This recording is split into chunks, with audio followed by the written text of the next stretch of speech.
So I did quite a bit of testing with Furina's Hydro application. It seems like it was buffed during the last beta cycle. So the timing of her skill was shifted, so now she can apply Hydro at a much better rate. While it isn't perfect, it's a lot better now. So for most vape teams, she functions pretty well, but she does have a bit of an issue if the timing of her Hydro attacks don't line up with your vapes. Let's observe a few of my tests with Solo Hydro application for vape.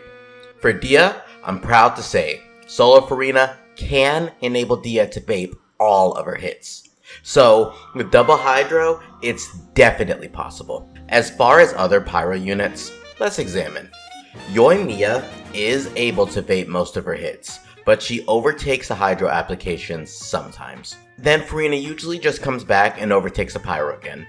It happens when the timing of Furina's skill doesn't line up, so you will lose a few vapes to Furina, but overall, it's not too bad since Furina does do decent damage herself, and then Furina comes back and overtakes the Pyro aura. Now, with Diluc, it's almost the same.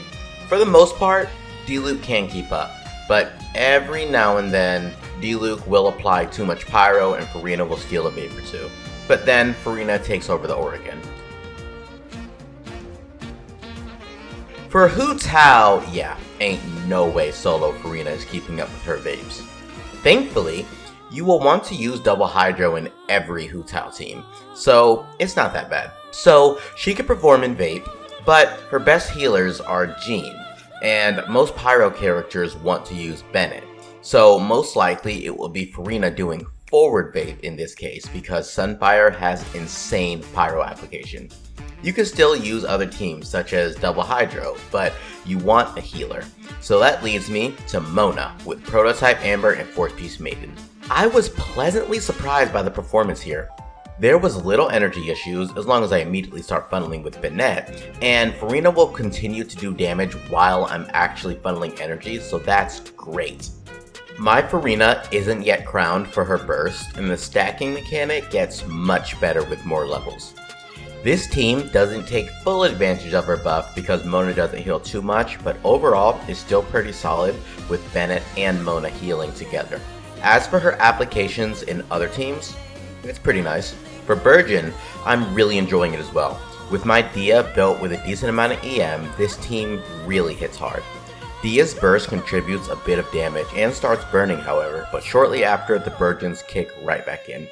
Hyperbloom Cyno is also interesting.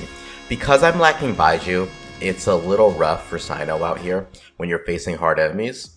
With no shield, it's pretty hard to stay alive against the bosses on the current 12-2 Abyss second half. But in any other scenario, it is great. 100% uptime for Furina and Nahida with constant quick blooms is pretty awesome. I also did quite a few tests with Ayaka, and it's solid. I still prefer Kazuha in this team for grouping, and they perform very similarly. I'm sure it'll be the same with Risley as long as you bring a healer. Overall, she is a great unit. You just need a healer to take advantage of her buff. I do have her C1 and plan to activate it soon, so the buffs will be amazing from the beginning and it's team-wide.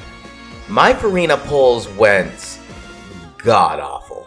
Like, holy shit, I had over 35k Primo Gems and now I have 0. Got me a C8 Kuching, like holy shit. What is wrong with my luck lately? And I even got a C5 Mona.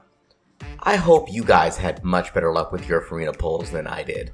I'll be doing quite a few videos based on teams that I like her in, so make sure to subscribe to see many different team variations for Furina. Until next time, Enigma out.